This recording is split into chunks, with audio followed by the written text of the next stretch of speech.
after learning her 5-year-old daughter died from influenza. The girl is one of more than a dozen patients in our state who died this flu season. New at 11, KOMO 4's Kristen Drew has more on this mother's warning for other parents. Kristen. Michelle, this mom's story is heartbreaking. She now wants other parents to be aware of the flu symptoms. Wednesday, December 17th, the school called me and said Scarlett had a fever and I needed to come pick her up. When Rebecca Taylor picked up her 5-year-old daughter at Fawcett Elementary School that day, she thought it was just the common cold. Brought her home, did the Tylenol thing, we hung out, watched movies. 2 days later, while curled up on the couch, Taylor noticed her daughter's breathing sounded strange. It was raspy. I had woke her up and asked her, can you breathe?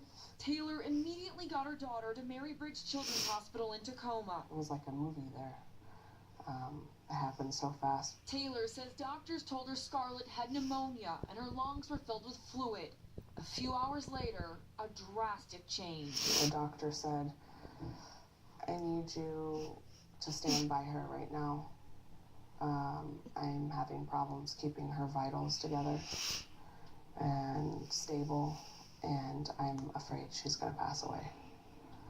So I need you to hold her hand and just stay next to her. At that point, Taylor began speaking to her daughter. What am I supposed to say to make her excited to know that at this point she has to be strong? Sadly, there was nothing she could say.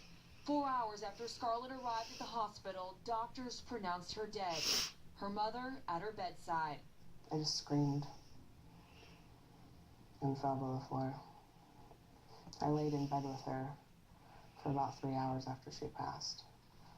I kept hoping that there was going to be some sort of miracle.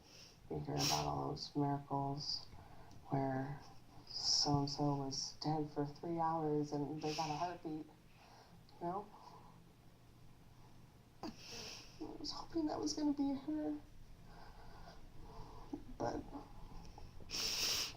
I wasn't that lucky.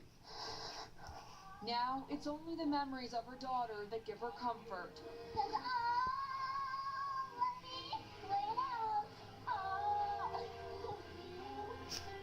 Just a few days ago, Taylor learned from the medical examiner's office that Scarlett died from influenza H3N2.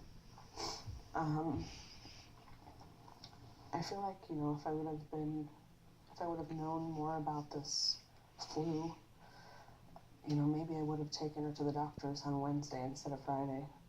And maybe she'd still be here. And forever, that's something I'll always have to live with for the rest of my life. And 5-year-old Scarlett did not have a flu shot. State health officials say flu season in Washington peaks between January and February, so the flu vaccine is still advised.